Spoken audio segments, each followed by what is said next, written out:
And he put on a wonderful act. He's a very good actor. He was enthusiastic describing the pictures that he had not only made but were in production, how wonderful they were going to be.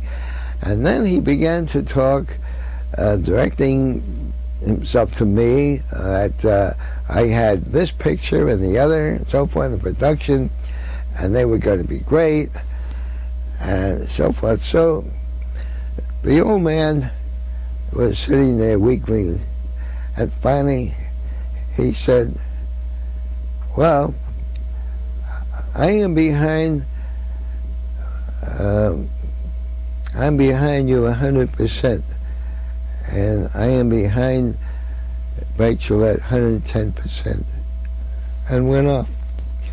So after the whole thing was over, Brett sent for me to come into his office, and he was furious. He was red in the face, and he said, why did you back me up?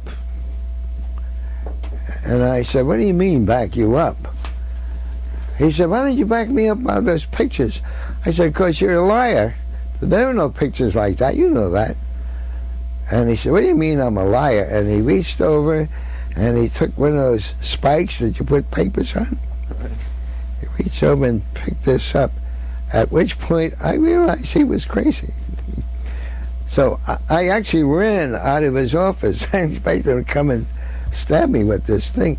Ran into my office, got my hat and coat, said goodbye to Ray Kelly, and went. I went to the office, and I tried to tell the office manager there that Bert was actually crazy. That he was talking about pictures that were in the... He said, I want to hear it. We don't want malcontents here. I'm glad you're quitting. The contract's void. We'll send you a check when you give us a Hollywood address, and go. Then you went right to Disney. This is... I went to Disney's. And several months later, Brett got violent. He attacked somebody, and they put him in an institution. And he was there for several years. And then he came out, and Walt gave him a job. He allowed him to direct one picture. But, see, he had this crazy thing about changing things. So the picture went on and on and on, and finally Walt dropped him. Did Bert do Tunaville Trolley? I think he did, yeah. I think so, yeah. What's the best, did anything good come out of Van Buren? No. Even the Aesop's fables there, you always felt like you wanted to take a foot and kick the characters to move a little more. Yeah. No, that was a schlock house. After Disney, where did you go? After Disney, I went to Max's and I worked on Gulliver and Mr. Bug Goes to Town, and that took the 2 years I had the contract with him. And incidentally, I found out why I got sick. The reason I left Walt is I got sick. I did my work on Fox and the Cat and Pinocchio with my arm in a sling, and at the end of the day, I couldn't put my coat on by myself. I couldn't pick my arm up to do it. So I was quite sick.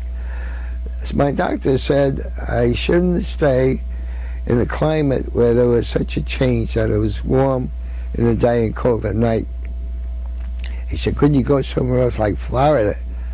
I said, of course I could go to Florida. Yes, I could work. He said, go, or you're going to die in 6 months of exhaustion, because it was very painful.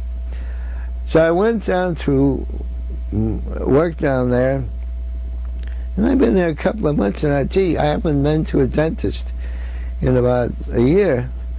So I found a dentist, and he insisted on taking x-rays, and I said, I have no fillings, I have nothing wrong with my teeth, I just want them scraped. And he said, no, I take x-rays. Well, he took some x-rays, and he came storming out of the developing room saying, you are being poisoned, look at this. And he showed me a picture of a tooth here an ulcerated jawbone with a huge hollow eaten out of it. That's why I got sick. I had this thing, no pain or anything, but it was killing me. Time to change climate. Hmm? This is then you moved to and then you moved to back. Where was the Fleischer studio at this point? In Gulliver? Miami. In Miami. No, I stayed the whole 2 years, although I hated it. I didn't want to stay there, but I did my work. I'm a Victorian. When I sign my name to something, I do it. This is also the point where the Fleischers were about to be leaving the business. They lost the Paramount studio after this. Yeah. Well, see, what was happening is David had fallen in love with one of the inkers, passionately in love. And in fact, there must have been a real love match because they were together till he died, maybe 30 years later. But of course, for a Jewish family, wow, what a scandal. You know? So the whole family was against him. And I guess that is how they ended up. You were the director of Mr. Bugs Goes to Town also. I was one of the directors, yeah. A sequence director. How about one of the least talked about characters, Hunky and Spunky? You did A Kick in Time. I did one picture with that. It was all right. The trouble was the stories were bad. Betty Boop, for example, did not progress as a character beyond what they had done with the very first movie with her. The story department was inept. There were many of them ex-animators and so forth. The only story writers who were any good were the fellows that they imported from Hollywood. But after doing those features, they all went back to Hollywood. So coming from Disney and going back to Fleischer and going back to an unorganized group of people? Terrible. Walt Disney had every animator of any status at all had a moviola. I could run his own pencil test. It took a lot of doing for the boys to convince Max he should have a pencil test at all. And he had one moviola in the whole studio, 750 people, one moviola. And if you wanted to see something, you had to wait your turn. You know? It was really chaos. That is, the studio, Fleischer Studio, closed, and you left and went to to Warner Brothers. It didn't close. You left eventually. Yeah, Went to Warner. they moved it back to New York. Paramount took it over and became Famous Studios. So I went broke in 1958. It's in my book how I went broke. But I went broke, and is this when you had your own studio? Yeah, I had two studios. I had one in New York and one in Hollywood. A big macher. You know. It really wasn't what I wanted to do. I got pushed and pushed into being a businessman with a briefcase. This is to get into TV production now. Yeah. But before we get to that, because that's my next one, but you went to two other studios before you started your own. There was Warner Brothers with Inky and the Minor Bird. Yeah. And see, while I was at Max's, I had a father-in-law who was a colonel in the Army. And one time he took me, I went to Washington to visit him, and he took me to the animation department of the Signal Corps.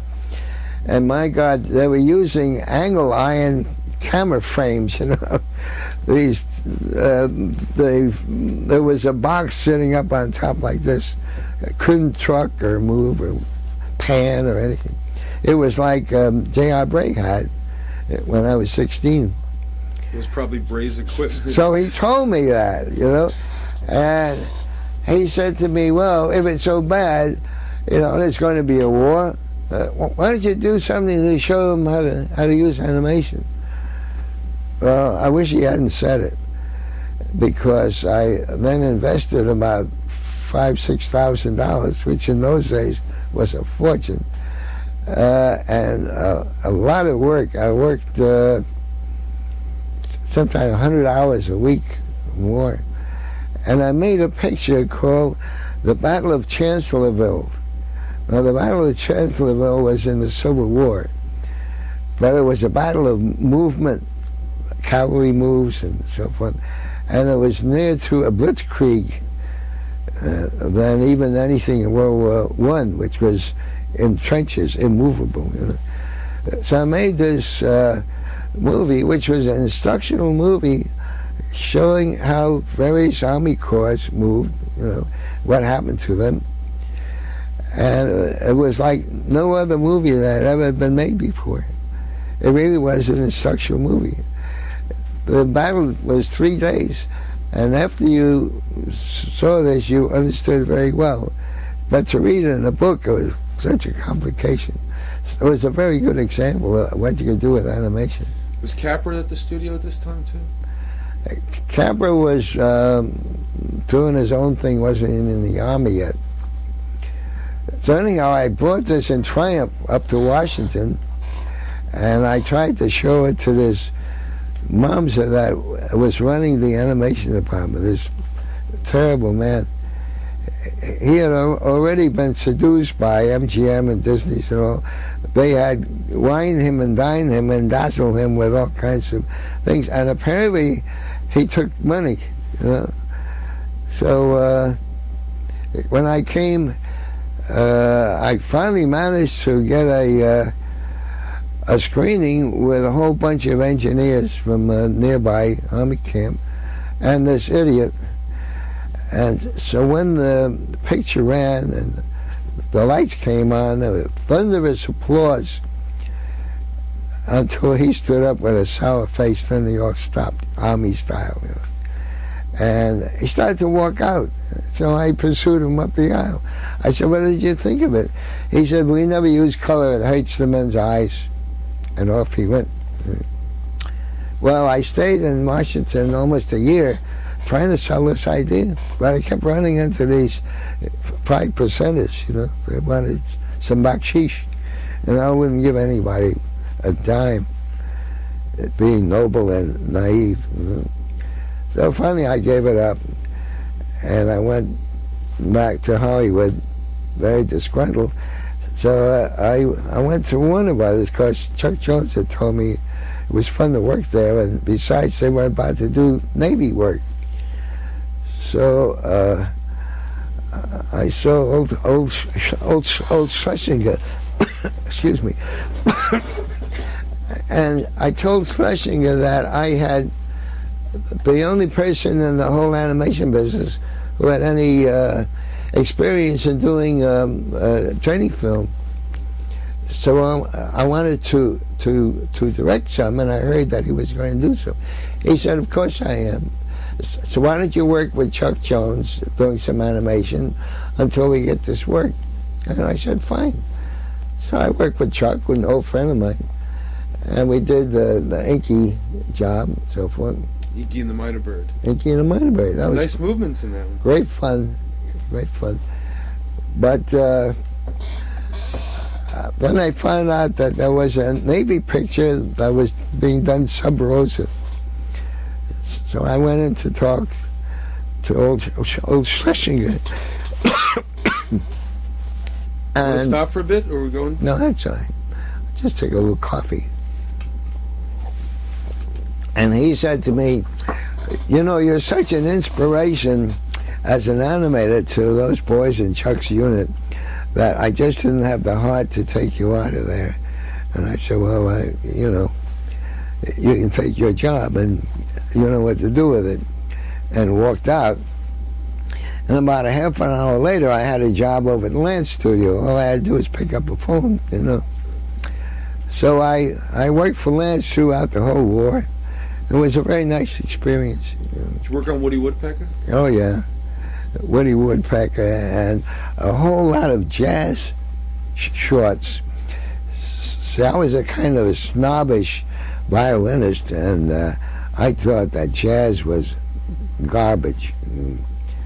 And so I suddenly, Walt had me come into his office, and he said, "The first job you're going to do is this jazz picture." And he said some Me Lux Lewis or something like that. I never heard of him. So I was in a panic. I immediately called up this friend of mine who was a jazz buff and had a lot of records and books. And I went over to his place and I read the whole weekend and had records and so forth. And Monday I had a vague knowledge of what jazz was about. But I learned to love it. You know, I like boogie especially. Not this new jazz, this amorphous stuff that they play, but old-time jazz I love very much. So I had quite a good experience there at Walt's. But I wanted to start my own studio. Did TV help you make that start now? Yeah, well, a funny thing happened. You know, Max knew I had a lot of talent. We didn't agree on the weather, nothing, you know. But he figured I must have something. So he asked me during the Mr. Bug time if I would do a series of lectures on acting, because he vaguely knew that acting wasn't all that good. So I ran some of the old shorts, and I showed them what was wrong with them, how somebody reached with this hand when it should have been that, you know, all these fundamental things about pantomime and acting. So one of the kids in the audience later married the daughter of an advertising man. And so when television came, he remembered how I had talked to the bunch, and so I seemed very knowledgeable. So he told his father-in-law about it. And the father-in-law called me up and he said, "Could you do a television spot?" I didn't know what he was talking about. I didn't know what a spot was. So he explained it was a 1-minute advertising movie.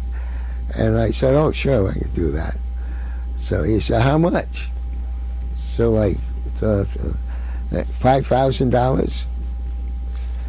Well, I didn't realize they were buying animation in New York City at the time for $1,000, even less, $1,000 a minute. So this was a lot of money. But I got Grim Natwick, Arthur Babbitt, and I to do the animation on this thing. It was 3 elves for Ajax. And it became a hit around the country. Oh boy, did it! I didn't know it though. I sent them the picture. They sent me a check, and then there was silence. So I was dying. There was no animation. There were no jobs around. There were no television out in Hollywood. They had. If you don't look at it, it'll go away. That's what they thought. So I decided I would go to New York and see what was going on. Maybe there was another Ajax to do. Who knew? So, I made a venture into the educational business and lost all my money. So I was absolutely broke. So I borrowed $300 from my mother-in-law, and my wife at that time and I went to New York with a print of the Ajax thing. When I went to the agency, I'd never been in an agency. I told them I had done this Ajax thing. They would call the whole mob, all the people to look at this. Usually they had a projector in the shipping department on a lot of boxes. So they show the picture against the wall. It didn't even have a screen.